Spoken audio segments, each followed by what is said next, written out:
নষ্ট করেছ, যে মালিক তোমাকে জবান দিয়ে কথা বলার শক্তি দিয়েছেন, ওই মালিক আজকে আমাকে কথা বলার শক্তি দিয়ে তোমার বিরুদ্ধে সাক্ষ্য দেওয়ার হুকুম করেছে। একটা মাত্র গুনাহ করলাম, সাক্ষ্য দাঁড়িয়ে গেল আটটা। এক নম্বর সাক্ষী আমার, এক নম্বর সাক্ষী জমিন, দুই নম্বর সাক্ষী আমার হাত, তিন নম্বর সাক্ষী আমার পা, চার নম্বর আমার কান, পাঁচ নম্বর আমার চোখ, ছয় নম্বর আমার চামড়া আমার বিরুদ্ধে সাক্ষী দিবে, সাত নম্বর সাক্ষী আমার আপনার প্রত্যেকের সাথে ফেরেশতা আছে, আছে না নাই? কথা বলেন, আছে না নাই? কিরামান কাতিবিন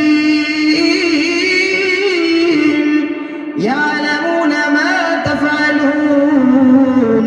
আমার আপনার ফেরেশতা আমার আপনার বিরুদ্ধে আল্লাহর আদালতে সাক্ষী দিবে রে বন্ধু। আট নম্বর সাক্ষী আমার আপনার আমলনামা। এই সাতটা সাক্ষী বলতে রবের যে কথার ধরন ছিল, ওই ধরনটা আট নম্বর সাক্ষীতে নাই। ওখানে আল্লাহর ধরন পাল্টে গেছে। আল্লাহ বলেন, ও নবী আমার,